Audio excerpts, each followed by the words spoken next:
wild outdoors, filled with picturesque scenery and home to many fascinating critters. But wait, here's one now. My goodness, what a view. I absolutely must capture this on camera. Oh, bollocks. Don't you just hate it when that happens? You found the perfect moment to take the most amazing shot and your SD card runs out of space. Hi everyone, I'm Luna and you're watching QuikTIPS episode 8. Today we're going to be talking about SD cards and how you can find the best one for you. Let's get started!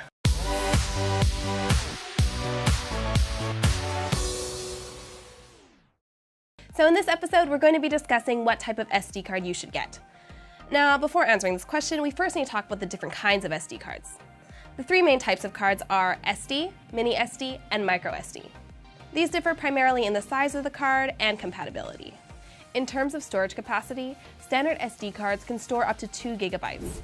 High capacity or HC cards range from 2 gigabytes up to 32 gigabytes, and extended capacity or XC cards range from 32 gigabytes up to 2 terabytes. As for speed, first of all, in order to understand what speed SD card you're getting, you first need to know about various speed class standards.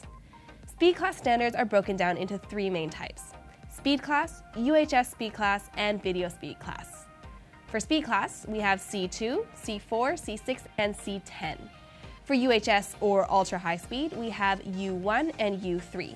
And lastly, for video speed class or V class, we have V6, V10, V30, V60, and V90. Now the reason why these speeds seem so low is because they refer to the minimum speeds of each class, not their maximum speeds. So they basically serve as an indicator for how fast a card is more than anything else. Meaning the higher the speed class, the faster your SD card will be.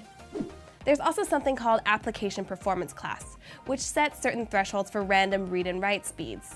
Figuring out what type of card would go best with your particular device also depends on what you're using your card for. That way you can determine what speed and capacity you need.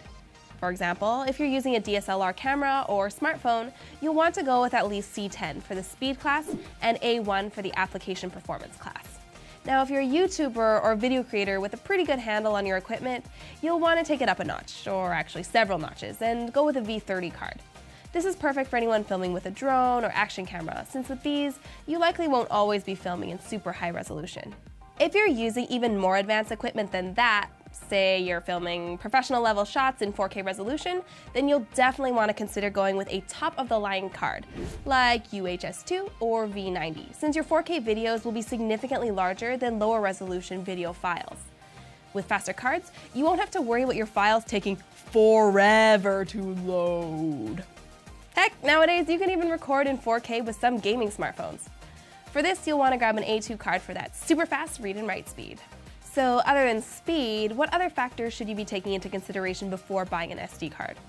The first one is capacity.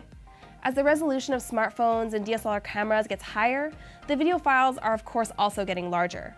The same goes for handheld gaming devices, in that the capacity of games nowadays is much larger than they used to be. And also, with video content becoming more and more popular, especially 4K videos, you want to make sure you have at least 64 gigabytes to work with, which would more than likely be enough, but definitely try not to go any lower than that. Next, we have durability. If you're shooting videos for a long-term project or maybe for your YouTube channel, the last thing you want is for your SD card to die on you, right? There go all your files. This is why there's something called high endurance SD cards. This type of card has been tested in harsh and rugged filming conditions, so it's a great option for anyone who's constantly filming outdoors. They can record between 5,000 and 10,000 hours of HD videos without compromising quality, so these are highly durable while offering great performance. Now before we go, that's right, you know what time it is, question time. So if you could film and make a video of anything or any place in the world, up close and personal, what would it be? Let us know what your answers would be in the comments below. And that's all for this episode of QuikTIPS. If you like this video, please give us a like and subscribe, and if you have any tech questions, just leave us a comment to let us know.